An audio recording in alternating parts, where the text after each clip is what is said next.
What's the status of President Trump's big, beautiful bill? And could we see the largest tax hike in history if it fails? We'll discuss that with Senator Jon Husted and the State Director of Americans for Prosperity. It's a Scott Sands Show.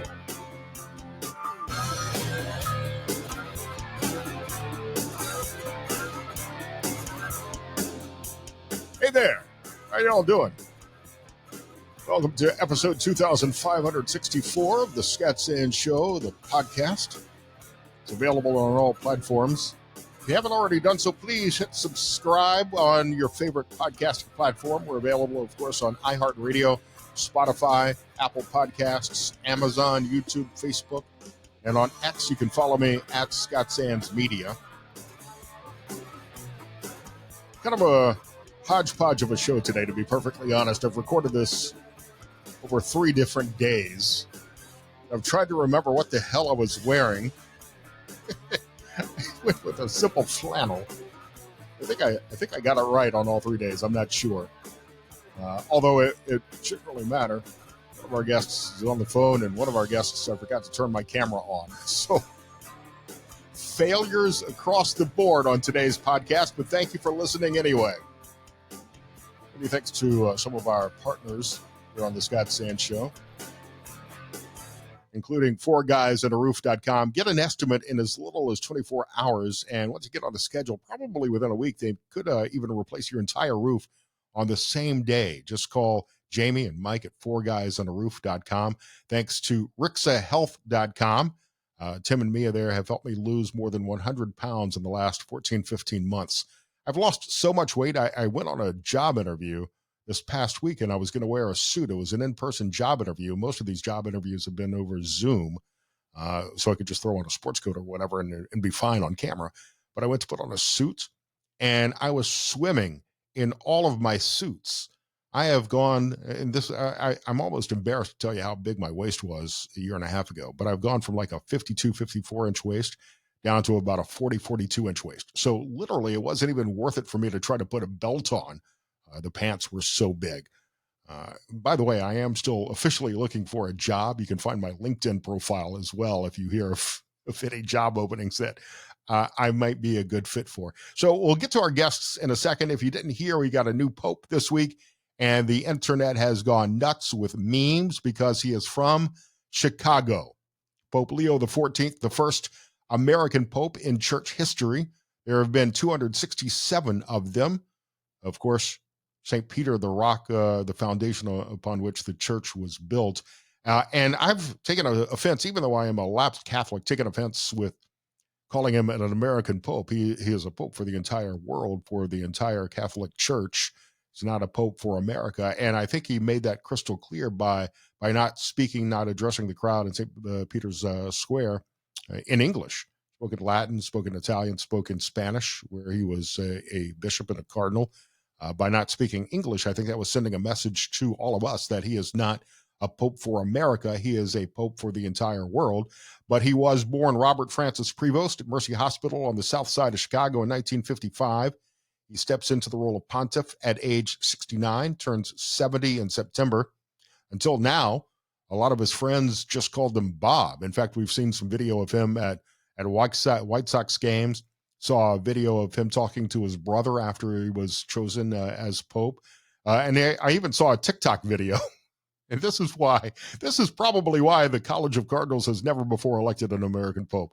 I saw a TikTok video of a woman announcing that she had once hooked up with Bob Prevost, that she was once his situationship in college at age 19. This is probably not what the Catholic Church wanted when they elected a new pope.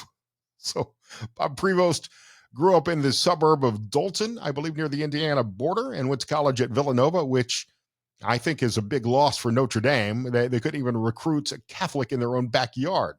Bob Prevost, the Pope's mom, was a librarian. His dad was in the Navy and fought in World War II.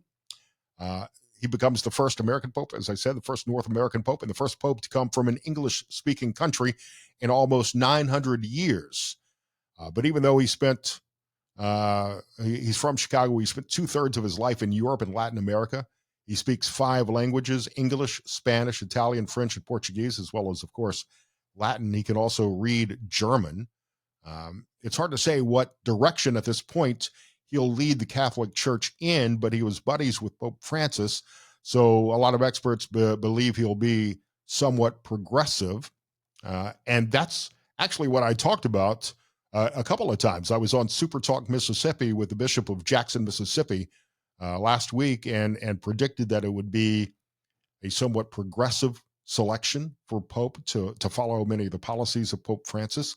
I didn't expect it to be an American. In fact, I had put money on Kalshi on some of the other Preferini's names. This one I think was a dark horse candidate, but when you look at him, when you look at his record as an administrator and reformer in some ways, it's not a complete surprise.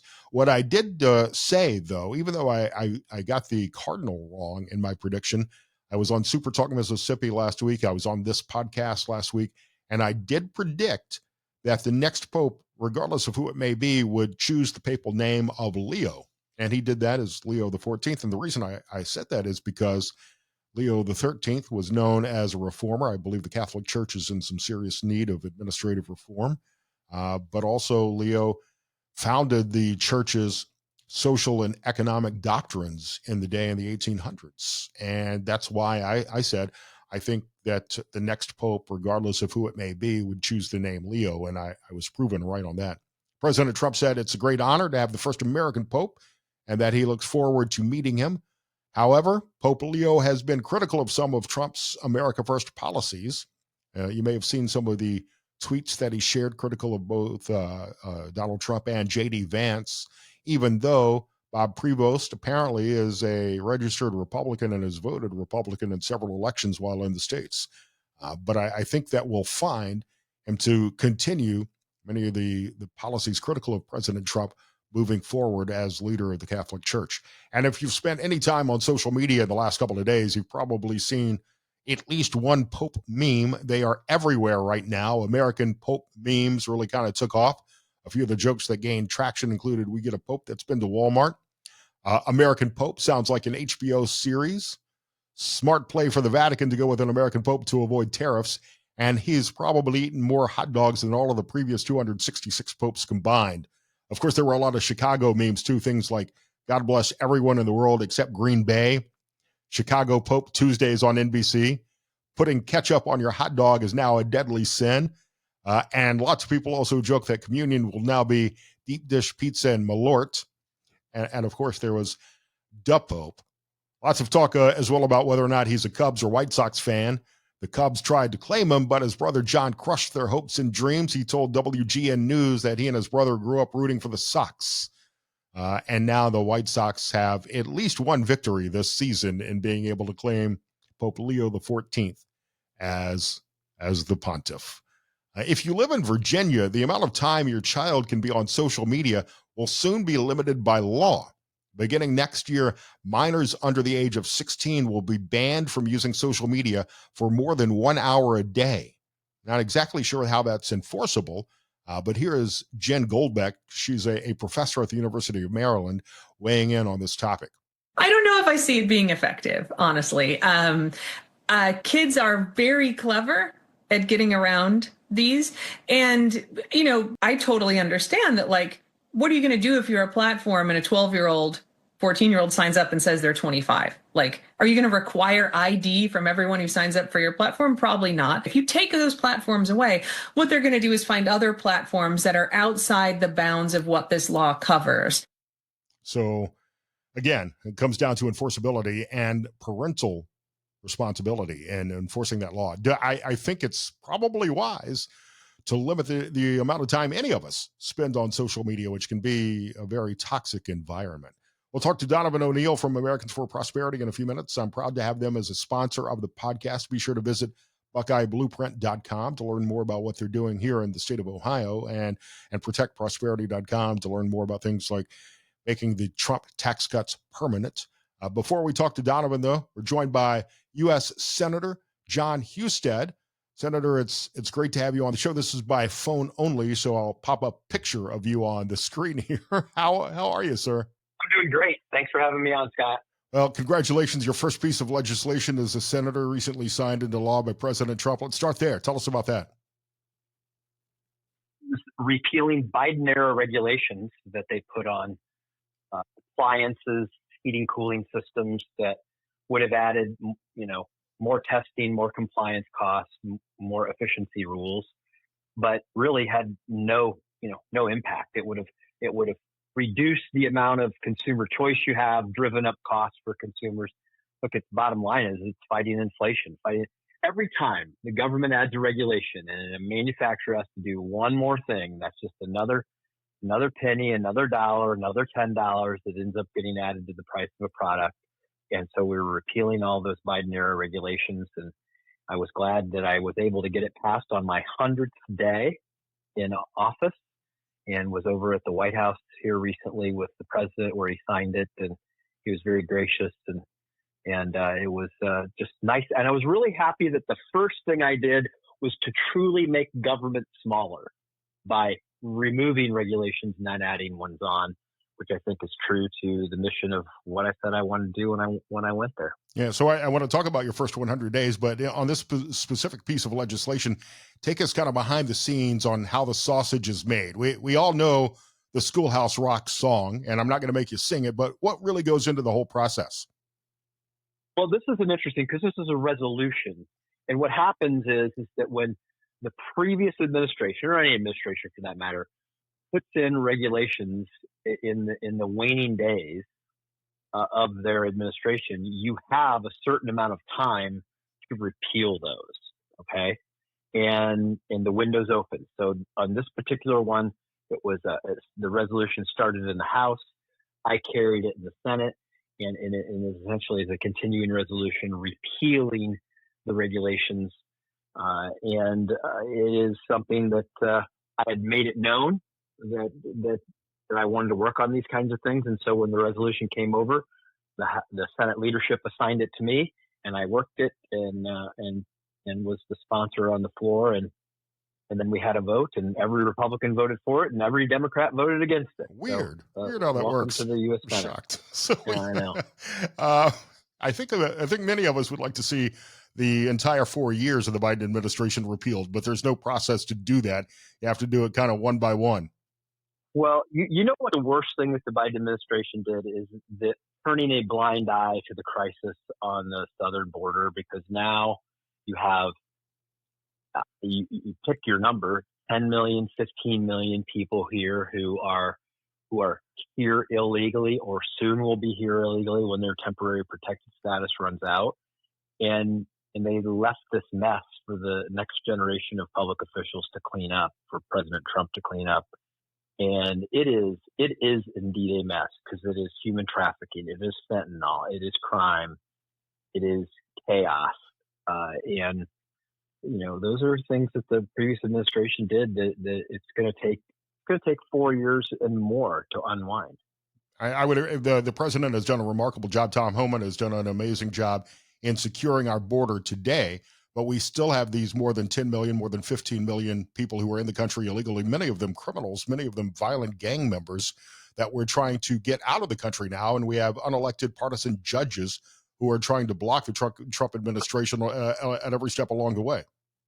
Look, it's almost like our Democrat friends have not learned anything. It's like the American people were tired of the invasion on our southern border.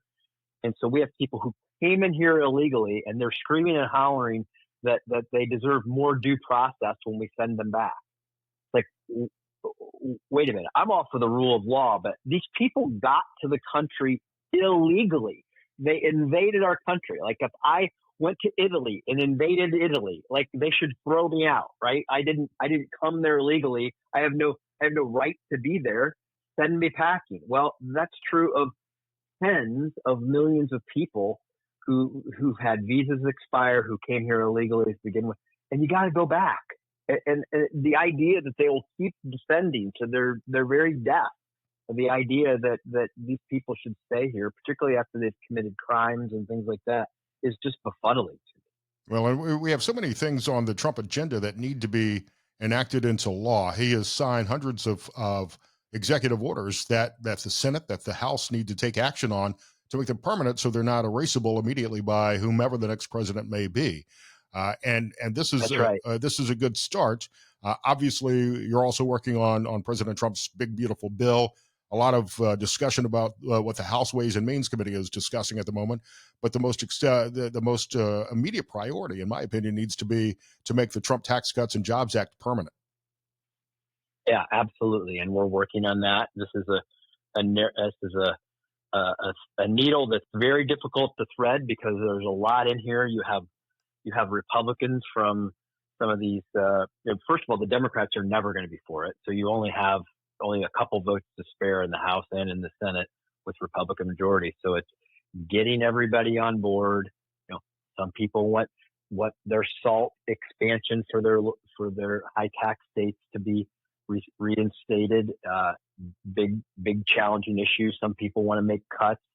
Other on a variety of issues, we need to get savings out of Medicaid. The question is how and how much. So these are difficult issues to get accomplished, but I think everybody on the Republican team in Washington realizes this is a once in a lifetime opportunity to put permanent tax cuts in place for families and small businesses. And we cannot miss the opportunity to do this, although it's fine that we have a robust discussion around it. We should have a robust discussion around it. We shouldn't go blindly into the night without having discussions about how to prioritize things. But in the end, we've got to get it done.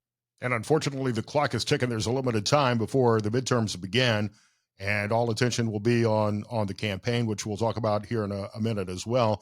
Senator Jon Husted here on the Scott Sands Show. So in your first 100 days as a U.S. Senator, what have you learned about being a senator? Well, that's a great question. I've learned that it's been validated to me that the federal government is not very efficient. It took them until April 11th to get all of my phones turned on for my Awesome. district offices. And the Senate is a very inefficient process. The rules are inefficient. That the government is so big that it's impossible for anybody to really understand the scope of its reach. And I knew that before, but I've had it validated when I got there. And my job is to try to, first of all, not make the patient any worse off than it was when I got there, and then to try to use my skills that I earned working in state government to say, hey, let's take some of that stuff out of Washington. Let's give it back to state and local governments where they have to balance budgets, where they are closer to the people, and just try to just slowly dismantle this behemoth that is the federal government. Have you been lost in the tunnels underground yet? No, I got that all figured out. I've got my navigation skills are intact, Scott. I know how to get to wherever I need to go. But yeah, for the first couple of weeks, it's hard to figure that place out. But we're set. And I say this again. It's like I say it all the time to my Senate colleagues, and there are a lot of wonderful people that I've gotten to know and serve with. But federal government was never meant to deliver services. It's too far away from the people. We need to return more and more of this authority to the state and local governments. That is super important to making government serve people better and reducing the cost of it all. So you talk about missing or being too far away from the people of the states. What do you miss about being in Ohio every day and being lieutenant governor? Yeah, I do miss it. I do miss being able to go to every corner of the state. I mean, it was really nice to be able to just go learn about a workforce program somewhere, visit a school, do a ride along with a sheriff or a local city police officer. All of those things that you sort of do to stay in touch with what's going on. I don't get to do that as much anymore. And that is one aspect of the job that I really loved that I don't get to do anymore. But frankly, I have had 25 years of doing that, Scott, and I learned a lot.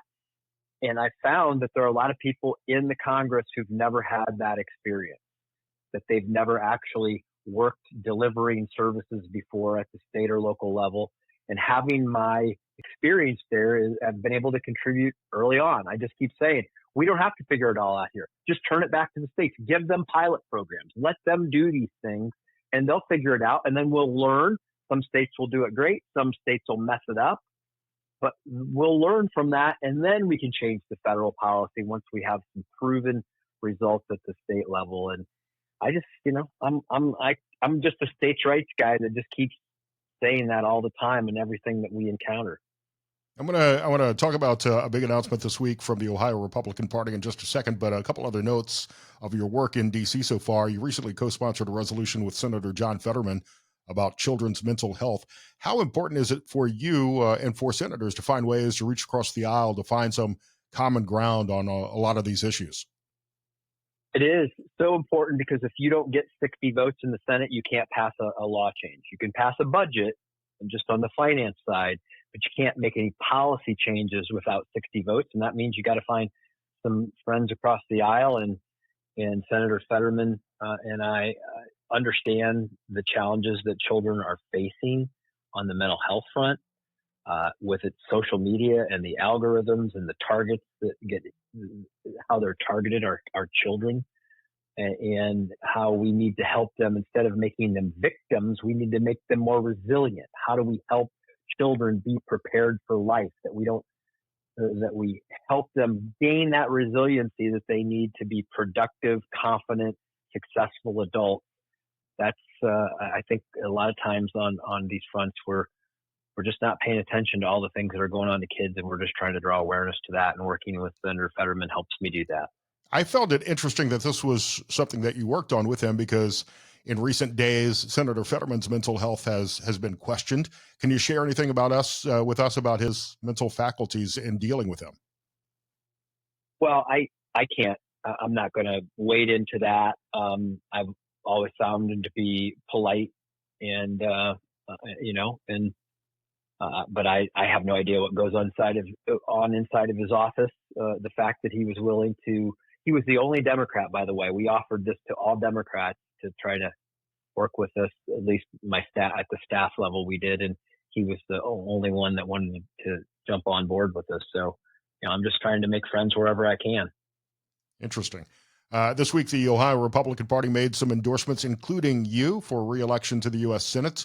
That time is going to come up on us quickly here. Your thoughts on being officially endorsed, which is, really not a surprise. A lot of controversy about the ORP endorsing Vivek for governor so early before the filing deadline even approaches. But you were pretty much a lock to get the endorsement of the ORP. Well, I have a longstanding relationship with local Republicans across the state.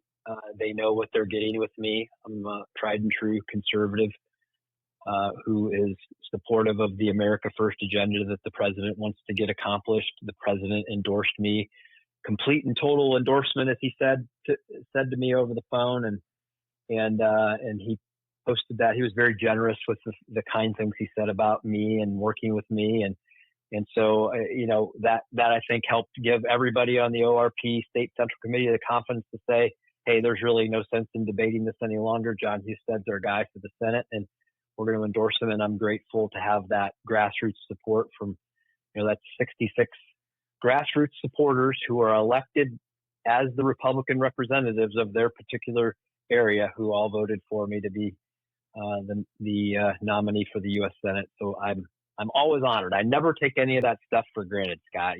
Anytime somebody puts confidence in you, they vote for you, they say, they want you to be their leader. I'm always honored and humbled by that. So are you going to approach the campaign for Senate differently than you did other statewide campaigns? You're still campaigning across the entire state of Ohio, but this is going to have national attention. Obviously, the Democrats are going to put a big name against you to try to reclaim the seat, to reclaim a seat in the U.S. Senate.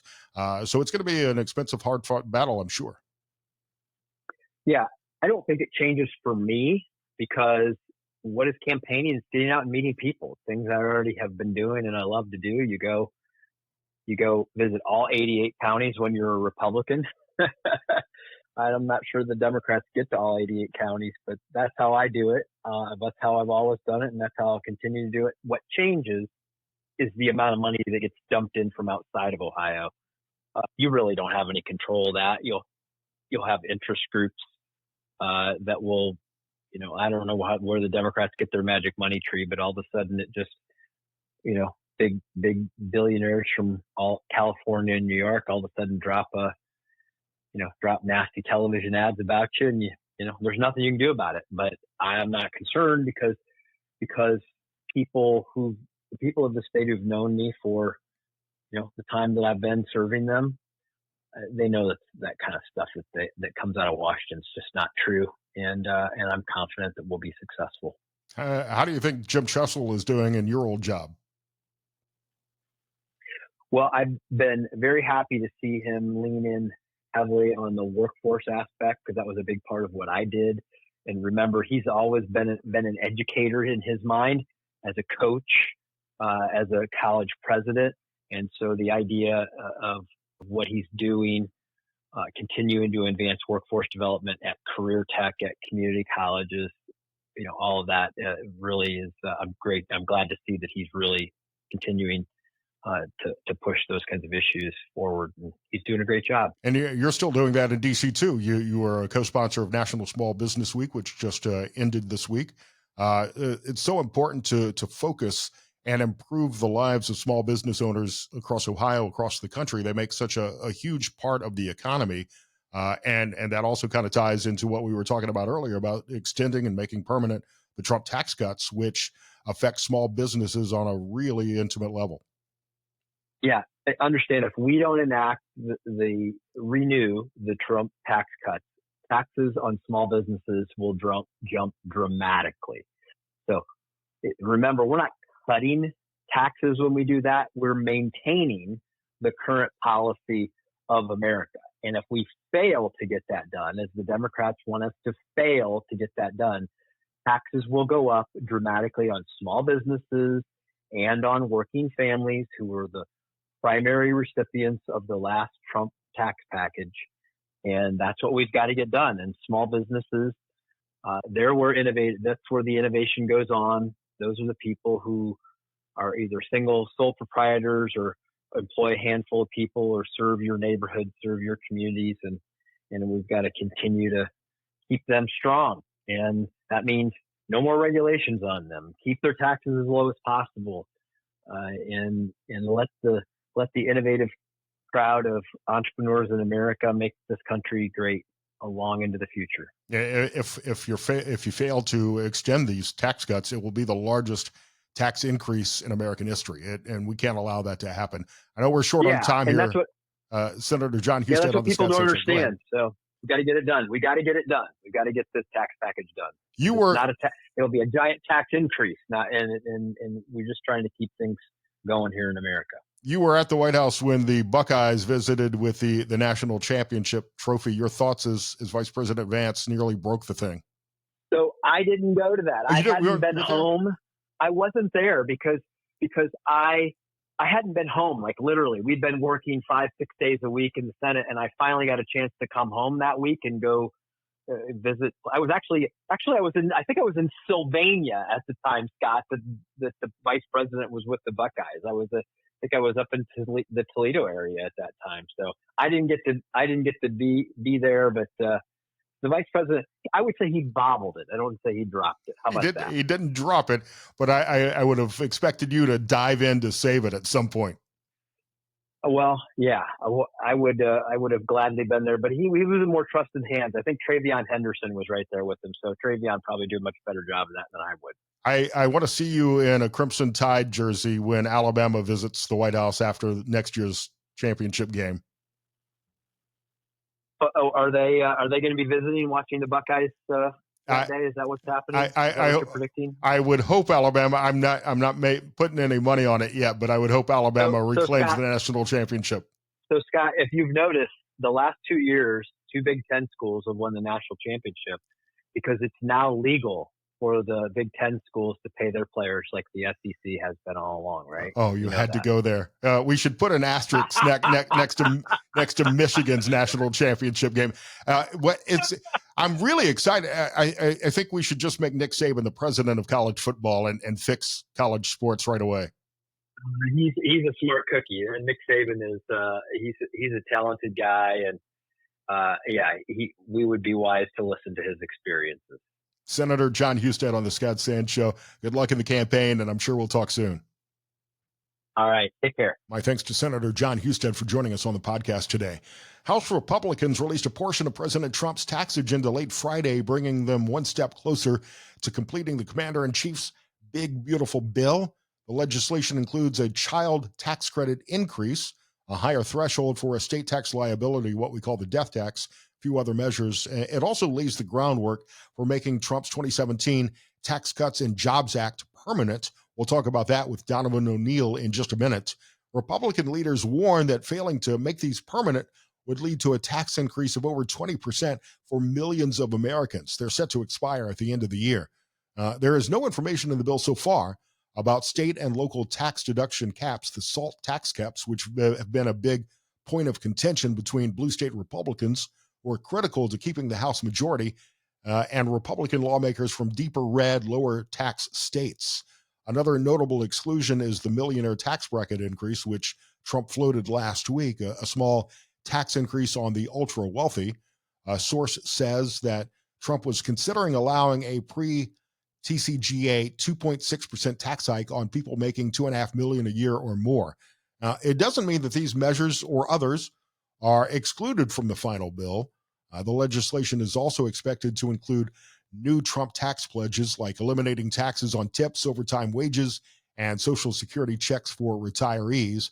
Some of these elements could be added in the next few days through amendments, but the full legislation is expected to advance through Ways and Means, the House tax writing panel, by Tuesday afternoon, and this needs to get done.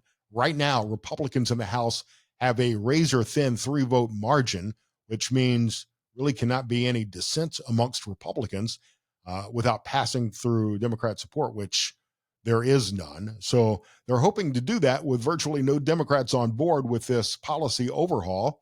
And they expect to do this. They're hoping to do this through budget reconciliation. It's the process which lowers the Senate passage threshold from 60 votes to 51, which lines up with the House's own simple majority threshold. The reconciliation process allows the party in power to kind of skirt the minority completely and pass broad pieces of legislation as long as they address taxes, spending, or the national debt. And President Trump wants Republicans to use this maneuver to tackle many of his priorities in this big, beautiful bill, including priorities on the border, immigration, taxes, defense, energy, and raising the debt ceiling. It's all part of that big package, the big, beautiful bill. But most important, most critical in this is making the Trump tax cuts permanent.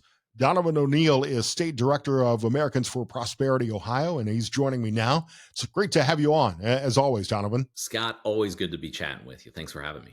So there's a lot happening in D.C., and none of it seems to be good. You and I have been talking for a long time about the critical need to extend the Trump Tax Cuts and Jobs Act, and Republicans in Congress seem to be getting a little waffly on this. What can you tell us about what's happening, what they're talking about? Well, there are two places in this country, Scott, where the unthinkable can become reality: Hollywood and Washington, D.C. And unfortunately, in the last about 48 hours or so, we've gotten word off Capitol Hill, and it's been validated through some reporting off of Politico and even the president's Truth Social, that this unthinkable could become a reality. And that is, one, letting the Trump tax cuts expire for some folks, but two, even worse, retaining some of the aspects and subsidies that were at the heart of the Green Energy New Deal, also known as the Inflation Reduction Act, that Biden and Kamala Harris pushed through while they were president just a few years ago. This is really not what voters were asking for back in November. And so we're trying to raise the alarm bells on this a little bit, and appreciate you sharing your megaphone with us to have that conversation. You know, nobody likes to see how the sausage is made in Congress in D.C., how bills are made. It's never pretty. And with a slim majority in both the House and the Senate, I understand that sometimes you got to make a compromise. Sometimes you got to do things to cut a deal. But none of the aspects of this deal are good. And there is a majority. Republicans don't need Democrat votes. And in fact, I think it would be better for the party long term to have them on record voting against tax cuts. We've seen how effective these have been. The Tax Cuts and Jobs Act really turbocharged the economy. Real median household income jumped about $5,000. Real wages grew 4.9% in 2 years. It created jobs and boosted the economy. What's wrong with doing that again and making sure it continues?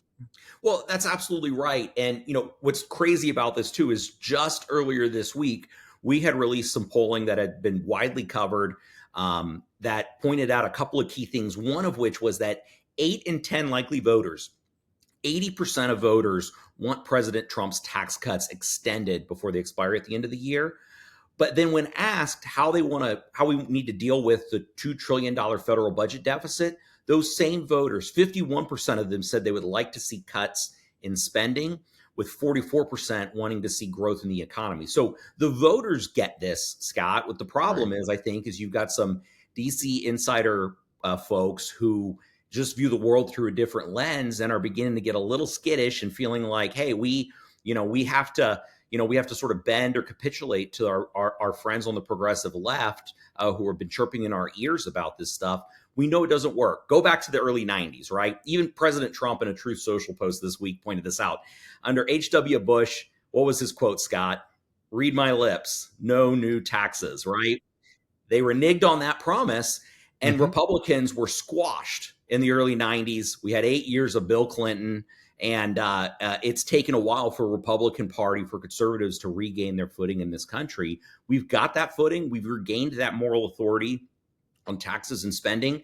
And if the House Ways and Means Committee fails to follow through on their promises and Congress fails to follow through on its promises, we're going to face potentially a similar disastrous decade of progressive rule in Washington. And we just can't let that happen.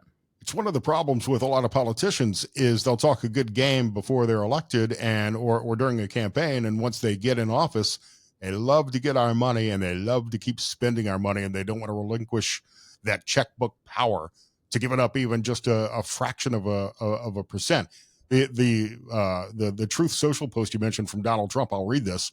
The problem with even a tiny tax increase for the rich, which I and all others would graciously accept in order to help the lower and middle income workers, is what the radical left Democrat lunatics, I love his tweets, would go around screaming, read my lips, the fabled quote by George Bush, the elder that is said to have cost him the election. No, Ross Perot cost him the election. In any event, Republicans should probably not do it, but I'm okay if they do. So it seems like even Donald Trump is open to this idea, but it's not what we, the American people, said we wanted when we reelected Donald Trump, when we put Republicans in control of the House and Senate. Yeah, and I think what we need from the president, and he's done this a couple of times throughout the process this year, President Trump has very clearly articulated, make the Trump tax cuts of 2017 permanent and rein in the spending. And his administration's doing that, right? Under the Department of Government Efficiency, they're identifying, Scott, the places that we need to cut and reform to deliver an efficient, effective federal government for the taxpayers here in the United States. We know that the 2017 tax cuts, like you laid out earlier, right, delivered unprecedented economic growth in this country. To let an aspect of those tax cuts expire, or worse yet, to retain some of the subsidies that are at the heart of the green energy New Deal that Biden and Harris forced through on us. These are the kind of ideas and mediocrity that voters will reject in 2026 if the Republican majority that's been given this great opportunity right now to deliver unprecedented tax relief for Americans, they fail to get that done. The voters are gonna experience a high level of whiplash, and it's going to be a quite a bloodbath in 2026, I think, based on the conversations we're having with voters on the doors and at events, not just Ohio, but across the country. Around the country, absolutely. And it's interesting because one of Donald Trump's signature issues, of course, was immigration, and he's been very successful in his first 100 plus days in securing our border. There's still room to improve there, but he's been successful with that. But at the end of the day, voters care most about pocketbook issues. And to put things into perspective, if these tax cuts expire, a family of four making $80,000 a year gets about a $1,700 tax hike. That's 9 weeks of groceries just gone, poof, vanished. Well, we did an event in Summit County over by Akron, eastern side of the state of Ohio, where we actually rolled out a tractor trailer bed, and we put $1,800 worth of groceries on that. We're just talking bread, milk, cheese, pasta, sauce, right? The staples on a truck bed. That's a truck bed's worth of food, right? That can feed a community. That if the Trump tax cuts expire, everyone is going to see their taxes go up by that much. And we're not just talking a little bit. I think it's also important to recognize, right? Because we have a pretty low income tax rate here in the state of Ohio. Top marginal rate's 3.5%. The top marginal rate in the federal government, Scott, would get up to 40% if they let the Trump tax cuts expire. 40% of someone's income goes to the federal government before they even get to touch it or do anything with it. That's wrong. It's immoral. And it's why making permanent the Trump tax cuts is so important, especially at this critical juncture in our nation's history. Nobody wants to work almost half their day for the government and give half of their day's earnings back to the government to squander, which is what they've been, which is why the tax cuts need to accompany spending cuts as well. We're ever going to reduce the deficit and cut our budget. Let's talk about the Green New Deal for a second and explain what you mean, what some of these things that House Republicans are talking about in Ways and Means of allowing to continue from the Biden-Harris administration.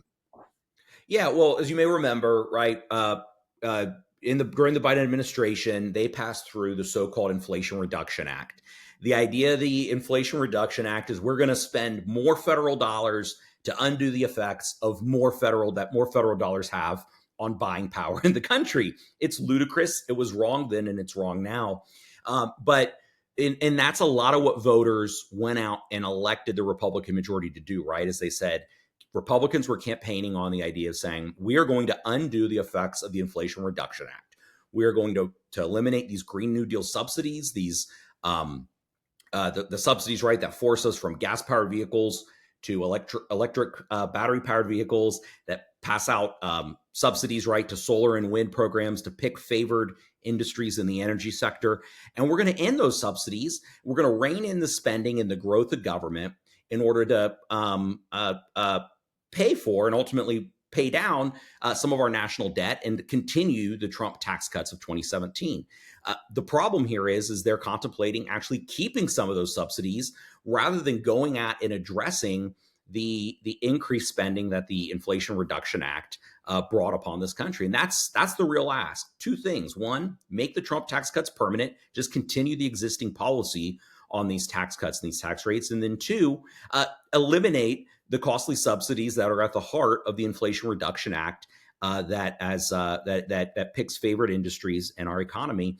That way we can advance a free market economy like Trump, Vance, and the rest of the Republican majority have advocated for to earn our votes last November. Yeah, the government shouldn't be in the business of picking winners and losers as far as industries or specific companies, but they seem to love to meddle in that as well. So let's talk about businesses for a second. I've kind of pointed out some of the numbers on what the average American family would face if these tax cuts expire, but these tax cuts stimulate the economy.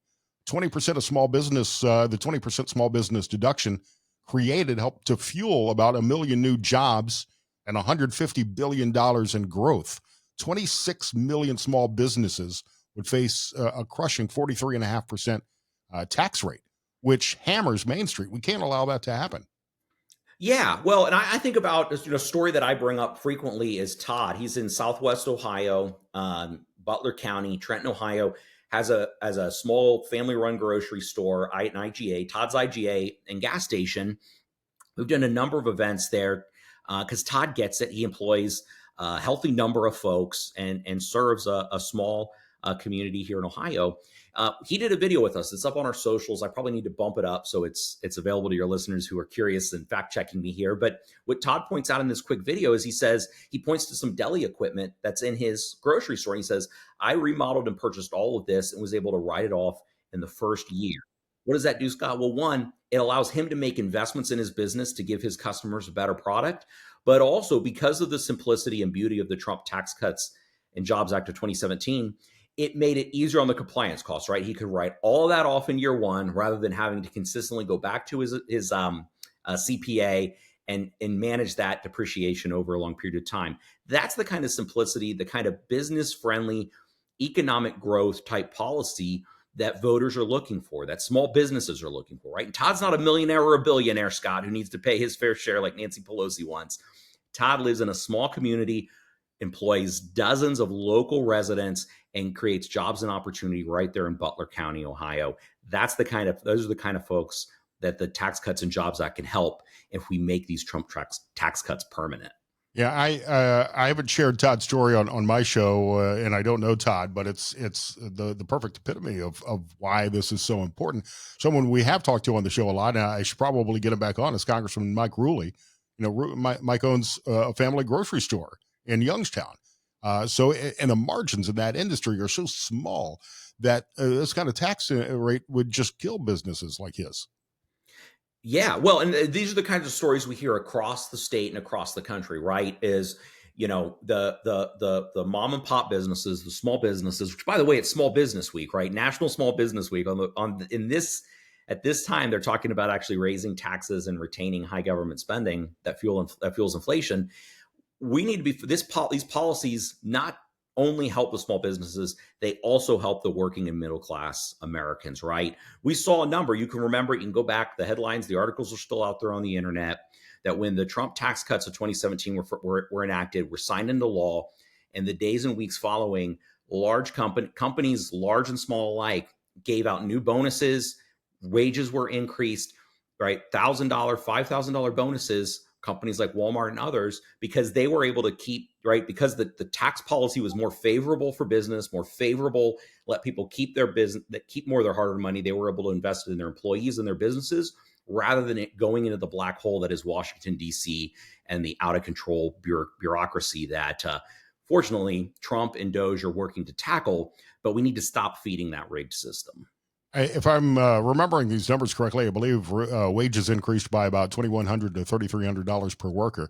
Tax cuts wind up paying for themselves through growth. The GDP increased 3.8% short term when the Tax Cuts and Jobs Act was enacted, 3.2% long term. Government handouts don't do that. In fact, they make things worse. Yeah, and you can go look at the national debt clock, right? While you can see that it's increased to it's at almost $37 trillion now, up from $19.5 trillion in 2016. They hit $38 trillion while we're talking here. It might. The federal tax revenue has gone up. Back in 2016, it was at $3.2 trillion, and we're looking at it now at $5.1 trillion, right? It's in the era of the tax cuts, right? The federal, we see it on the state level too. When government gets less of your hard-earned money and lets you decide how you're going to spend it, it ultimately pays dividends in the long run to growing the economy and ultimately funding the programs that Americans want to see funded, right? I want roads, I want national security, I want border security. And we can do that by cutting taxes, by letting people keep more of their hard-earned money so they can invest it in their communities rather than Washington, D.C.'s wasteful coffers. The real nonsense in all of this, Donovan, is that supporting the tax credits through the so-called Inflation Reduction Act is ludicrous. The Tax Cuts Jobs Act does cost money. It's about a $4.6 trillion deal, but the green subsidies in the IRA are uncapped and they're exploding. We can't continue to add to that $37 trillion debt. Along the way, there are loopholes which let manufacturers like China and other billionaires siphon off our taxpayer money through these green tax credits. So we're subsidizing our enemies while we, the American families, are struggling. Yeah. And I mean, I think that's the heart of what, that's why President Trump won the national popular vote. It's why he won all the battleground states in the Electoral College, right?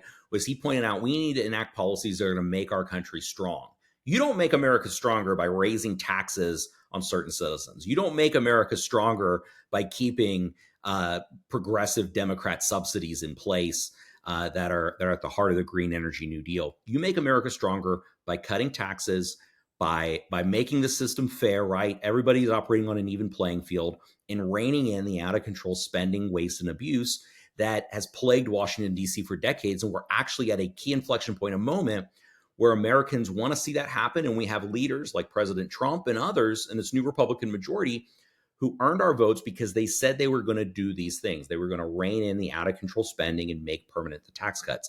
That's what we're asking for. But But Scott, unfortunately, we're at a moment where they're seriously considering in the Beltway letting some of these tax cuts expire and keeping these subsidies in place because they don't have the courage to do the right thing. We need them to do what they said they were going to do, as Jim Jordan famously said, and make the Trump tax cuts permanent. It's pretty straightforward. We're talking to Donovan O'Neil, State Director for Americans for Prosperity here in Ohio. Here's the dirty secret that I can talk about, Donovan, and I don't know if you don't want to. You don't have to. You can let me do the dirty work here.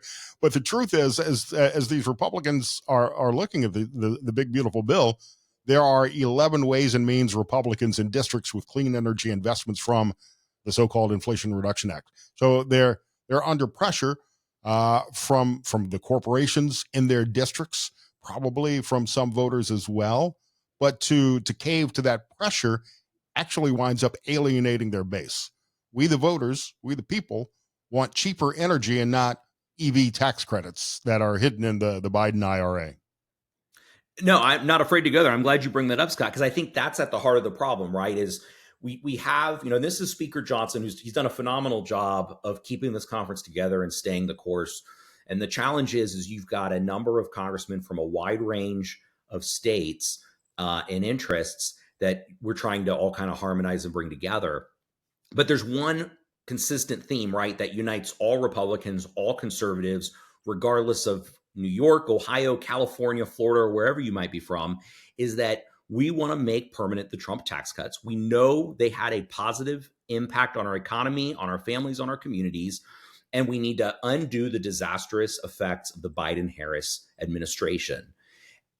Right now, though, right, because of some of those members, because of some of the vocal interests in some of these congressmen's districts, that's all at risk. I think we need to stay focused on the key principles here, though, which is letting people keep more of their hard-earned money. And that's the thing that really unites conservatives and Republicans across the board.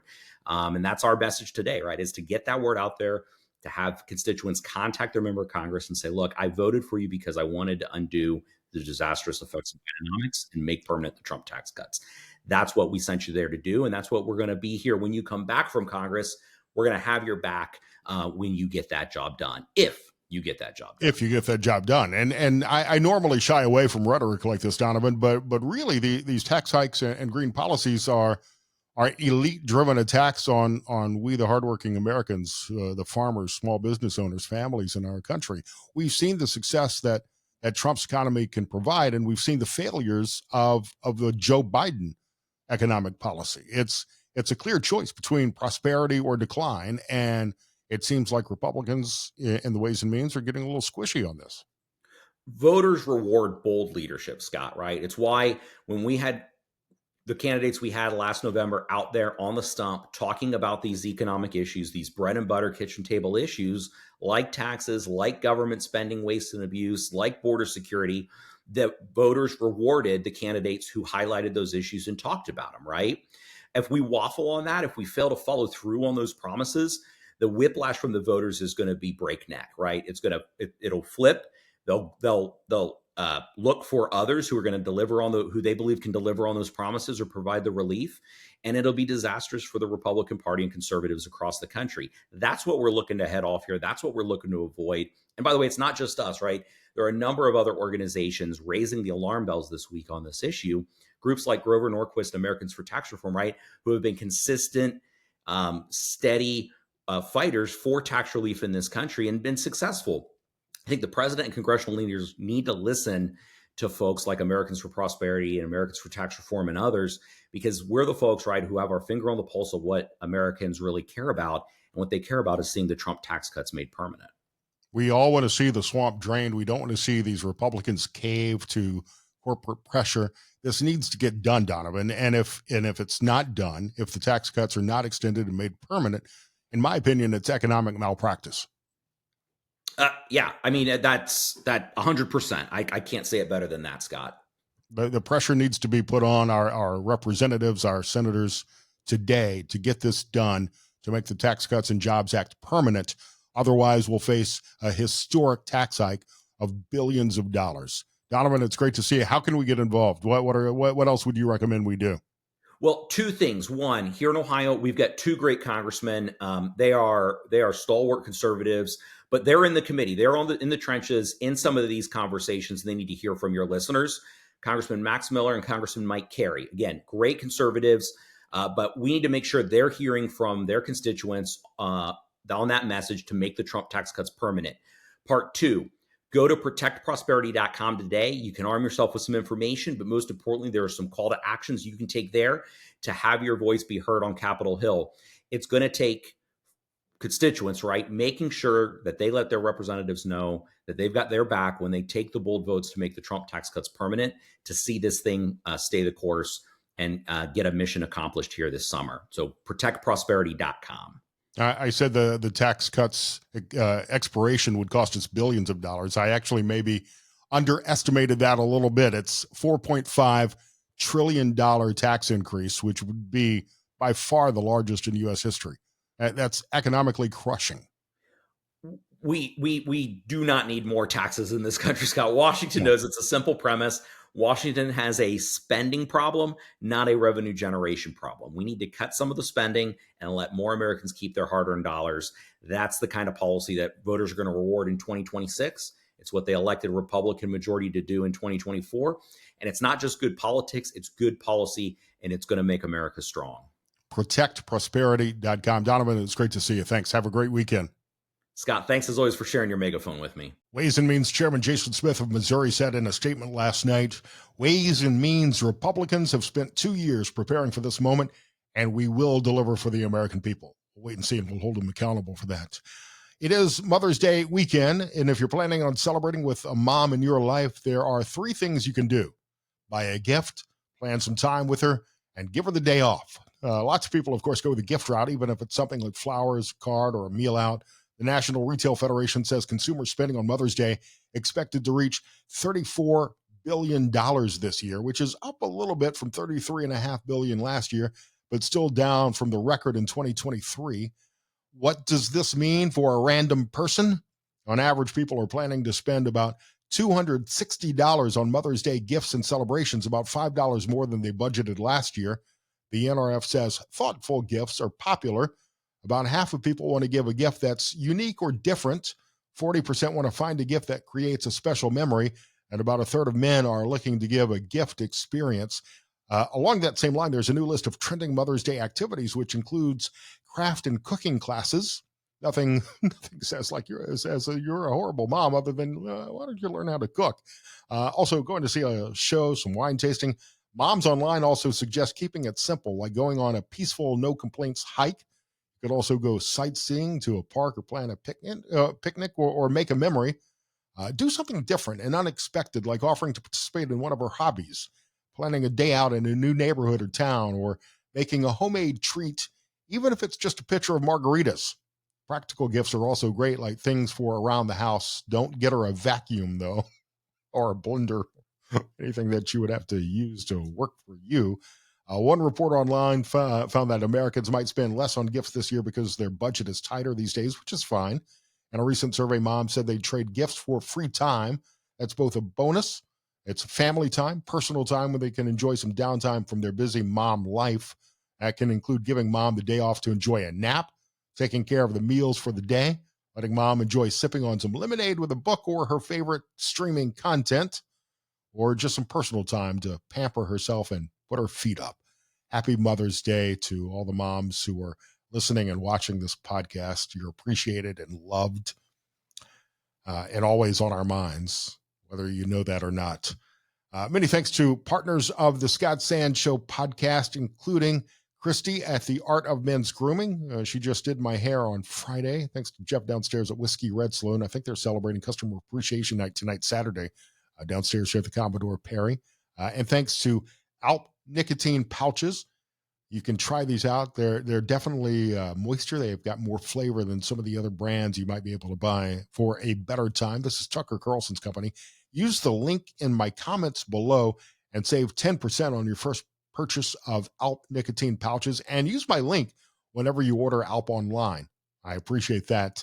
Alp Nicotine Pouches. This product does contain nicotine. Nicotine is an addictive chemical. You must be 21 or over. And of course, thanks to Josh at Farnsworth Cocktail Bar, Jamie and Mike, 4guysonaroof.com. Get on the spring schedule now. It's not too late. They'll have an estimate back to you in the same day, 24 hours or less. And once you get on the schedule, probably within a week, They could even get your roof done same day. 4guysonaroof.com. I was just out with Jamie visiting a job site in Temperance, Michigan last week, and the guys, the crew does an amazing job. Learned a lot about that entire process. And of course, thanks to rixahealth.com. If you're looking to start a medication-assisted weight loss journey, as I did about a year and a half ago, about 14, 15 months ago, and I've lost 100 pounds, visit rixahealth.com. Thanks again for listening. Have a great weekend. Be sure to hit subscribe on whatever platform you prefer.